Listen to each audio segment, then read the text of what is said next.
Let's talk about why music sucks so bad.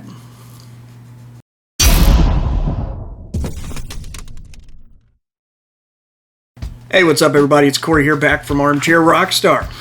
Had a little chat with some buddies last night while we were hanging out that brought this to mind, and I thought it would make a good topic for a video because I'd like to see what you guys think has played into it. Music today, modern music, like modern pop music, what you hear on the radio, sucks so much more than I recall it sucking in the past. So I thought, let's dive into it, see maybe why. What's happened? What's happened over the last 50 years that has changed music from something that was a very personal experience involving instruments and lyrics that were close to your heart?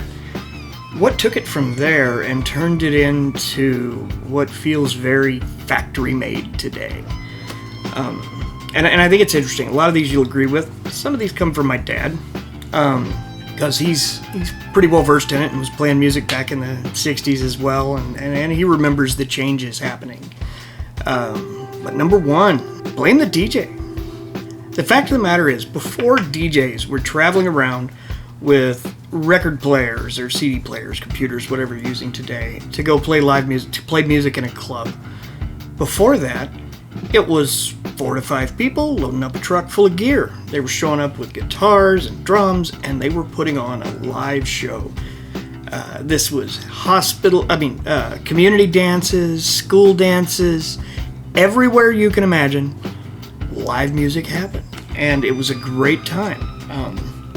My dad talks about being a 13-year-old booking gigs all over the southeast quadrant of Missouri, because that's just what you did, and you made the same money you make today as a local band. You know, $300 a night in I say the same money, close enough, but $300 a night split between 5 teenagers in 1966, 67, that's some money. So, but when the DJ came, they were able to do it cheaper. A DJ they were coming for $100 a night or nothing. And instead of having a band and having to deal with all the load-in and all that crap, they could bring in one guy with some speakers and a stereo and be good. And people would dance and the people would be fine. And truth is, they didn't seem to care much. All right, number 2. Another thing that really changed in the industry is that, now financially, concerts are still a big thing.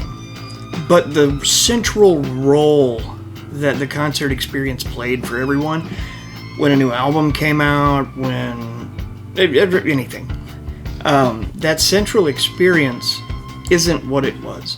There are still bands who do a real good job of it. I mean, like, you see the Foo Fighters, Dave Grohl comes out, puts on a show. It's a rock and roll show. You see Guns N' Roses, it's a show.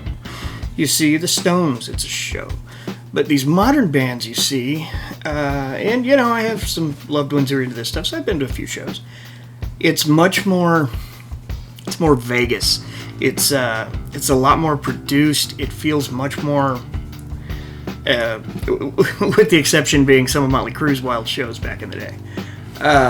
But it's not guys or gals with instruments jamming out their own tunes. For the most part, people are buying songs, which was, was a big thing in country back in the day too, but it's kind of trickled into everywhere, and it's a little sad.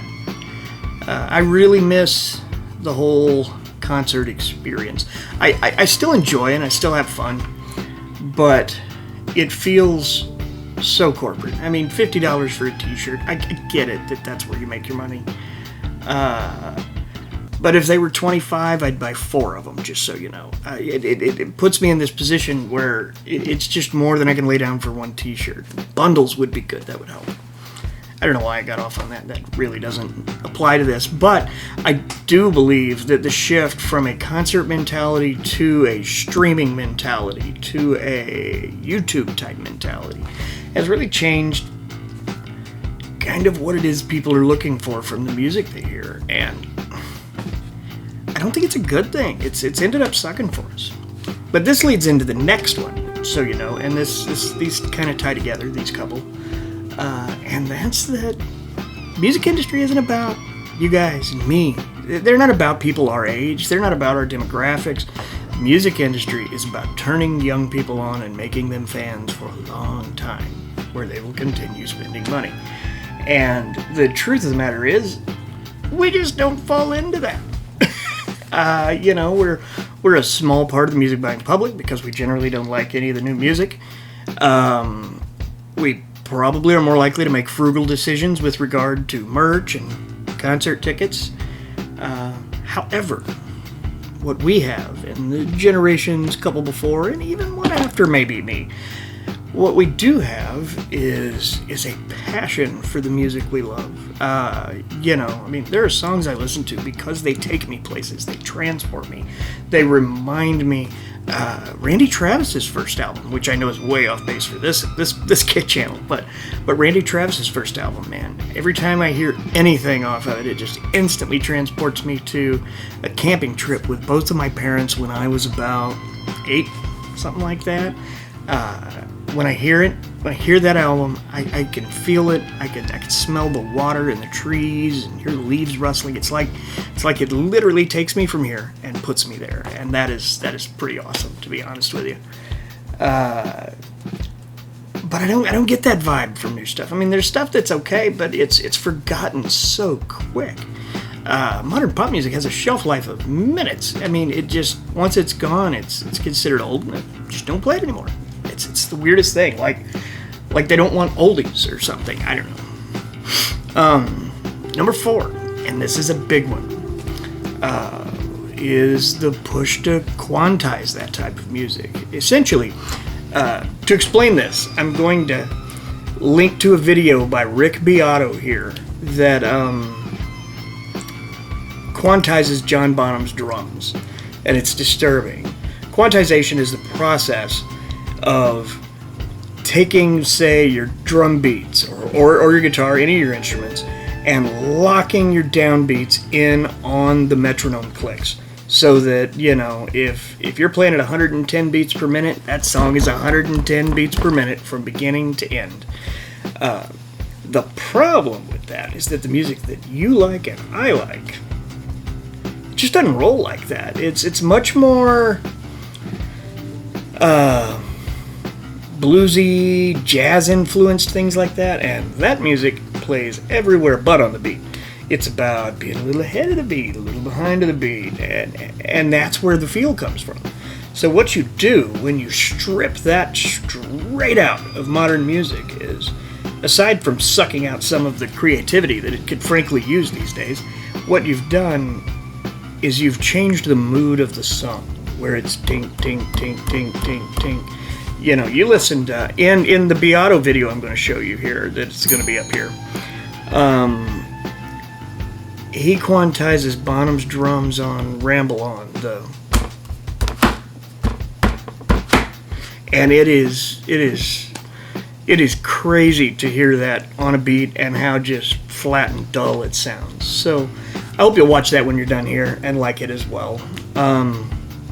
Last but not least is the fact that you're just not looking hard enough. There is great music out there today. There are bands that are right now playing in garages, they're playing in auditoriums, they're playing in arenas, and these guys are modern rock and roll at its best. And I know I preach this often, but I preach it because you need to be hearing it. There's good music out there. It's just not going to be on the end of a rack at a Walmart. You're going to have to look a little bit, but it's out there. Check out Rival Sons, first and foremost. They're kind of a southern rock guitar heavy band. Really good. If you're a fan of, I don't know, Black Crowes, Blackberry Smoke, that kind of stuff, these guys are right up your alley. It's very lead heavy with powerful riffs and good strong backbone. I think you'll dig them. Dirty Honey is another one. Glorious Sons. There are I'll find a dozen logos and throw up here, and you'll be able to look at those and just go to your Apple Music or your Spotify and pick a few of these up. Just listen to a song or two, and you might find something totally new that you loved and can be excited about again that's maybe been missing for a while. But that's about it for today. I hope you'll take just a minute to like and subscribe. I appreciate that you've hung out here and chatted with me. I'd love to get a good discussion going down in the comments or on our Facebook, Twitter, anywhere like that. You let us know. I got other things in the works. They're going to be pretty cool moving forward, but it's going to take a little time, so be patient. I'm trying to get these back up, get them looking better. I've got a little better light. Decided to do one in the house where I'm not competing with car wind so much, so hopefully the audio's better, using a good Shure mic. And I think we're ready to roll. So let's blow this shit up and have some fun and get back to listening to and making some music, hopefully, once all this stupid disease is gone. All right, thank you guys. We'll see you next time. Have a great week.